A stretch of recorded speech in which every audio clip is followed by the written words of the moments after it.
இன்றைக்கி hello foodies தமிழில் ரொம்ப சிம்பிளாக ரொம்ப டேஸ்டியாக இட்லிக்கு ஒரு சாம்பார் எப்படி செய்யுதுன்னு பார்க்கலாம். வாங்க இப்போ ரெசிபிக்குள்ளே போகலாம்.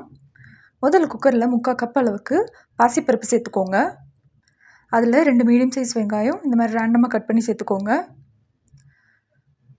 2 மீடியம் சைஸ் தக்காளி, 5லேருந்து 6 பல்லு பூண்டு, 1/4 டீஸ்பூன் அளவுக்கு மஞ்சத்தூள்,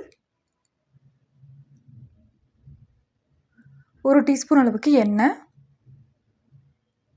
300 ml அளவுக்கு தண்ணி, 1/4 டீஸ்பூன் அளவுக்கு சீரகம் சேர்த்துட்டு இப்போ இதை ஒரு தடவை நல்லா மிக்ஸ் பண்ணி விடுங்க. மிக்ஸ் பண்ணி விட்டதுக்கப்புறமா இப்போ இதை க்ளோஸ் பண்ணிவிட்டு மீடியம் ஃப்ளேம்லேயே 3 விசில் விடுங்க போதும். இப்போ பாருங்கள், விசில் எல்லாம் இறங்கினதுக்கப்புறமா பருப்பு வந்துட்டு நல்லா இந்த மாதிரி மசிச்சு எடுத்துக்கோங்க. இப்போ இதை எடுத்து சைடில் வச்சிடலாம். இப்போ ஒரு கடாயில் 3 டீஸ்பூன் அளவுக்கு எண்ணெய், 1/4 டீஸ்பூன் அளவுக்கு கடுகு, காரத்துக்கு ஏற்ற மாதிரி காஞ்ச மிளகாய் சேர்த்துக்கோங்க. நான் 5 காஞ்ச மிளகாய் சேர்த்துருக்கேன். கொஞ்சமாக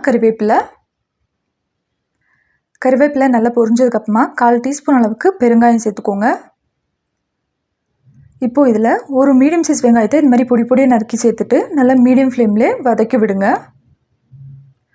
இப்போ பாருங்கள், கலர் நல்லா சேஞ்ச் ஆக ஸ்டார்ட் ஆகிருக்கு. இந்த ஸ்டேஜில் வந்துட்டு நம்ம மசிச்சு வச்சுருக்கிற பருப்பை சேர்த்துக்கலாம். சேர்த்துட்டு கொஞ்சமாக தண்ணி சேர்த்துக்கோங்க. தேவையான அளவு உப்பு சேர்த்துக்கோங்க. இப்போது இதெல்லாம் சேர்த்ததுக்கப்புறமா ஒரு தடவை நல்லா கலந்து விடுங்க. இப்போது இது ஒரு 5 நிமிஷம் வரைக்கும் நல்லா கொதிக்கட்டும். அடிக்கடி வந்துட்டு கலந்து விடுங்க, அடி பிடிக்காமல் இருக்கிறதுக்காக.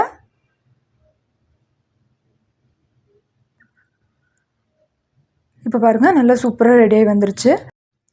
வீட்லேயே ரொம்ப சிம்பிளாக ரொம்ப டேஸ்டியாக சாம்பார் ரெடி. இதை ட்ரை பண்ணி பார்த்துட்டு எப்படி இருந்ததுன்னு சொல்லுங்கள். மறக்காம நம்ம சேனலை சப்ஸ்கிரைப் பண்ணிவிடுங்க.